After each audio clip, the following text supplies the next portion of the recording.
The human brain is a marvel of nature. It's a universe unto itself, containing billions of neurons connected in intricate networks.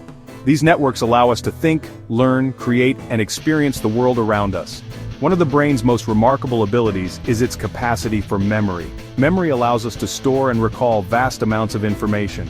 It forms the foundation of our personal identities, shaping who we are.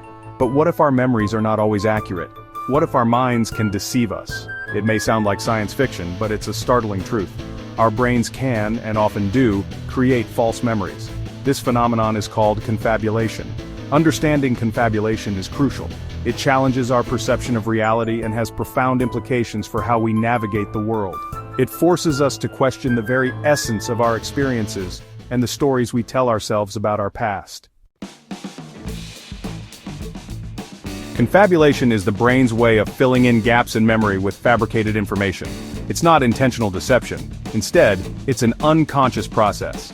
The brain, in its quest for coherence, constructs a narrative that feels real and true.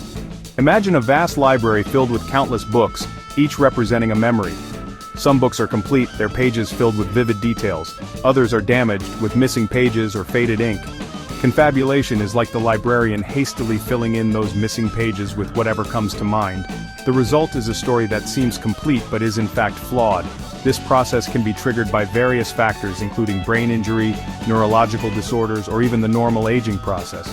Sometimes confabulations are harmless, like misremembering where you put your keys. But in other cases, they can have serious consequences, distorting our perceptions of events and influencing our decisions. It's important to distinguish confabulation from lying. Lying is a conscious act of deception. Confabulation, however, is unintentional. People who confabulate genuinely believe their fabricated memories to be true. They are not trying to mislead others or themselves. Think of a magician performing an illusion. The magician knows the truth behind the trick.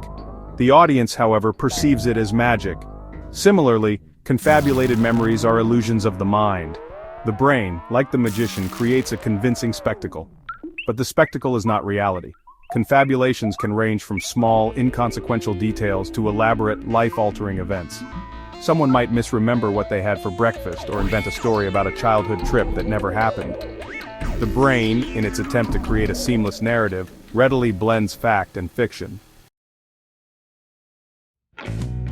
To understand confabulation, we must first understand how memory works. Memory is not like a video recording, perfectly preserving every detail of our experiences. Instead, it's more like a patchwork quilt, stitched together from fragments of information.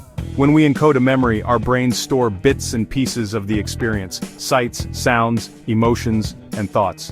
These fragments are scattered throughout different regions of the brain. When we recall a memory, our brains reconstruct it from these scattered pieces. This reconstruction process is inherently imperfect.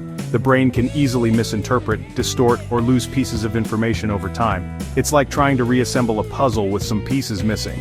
The brain fills in the gaps with assumptions and inferences, creating a coherent but potentially inaccurate picture.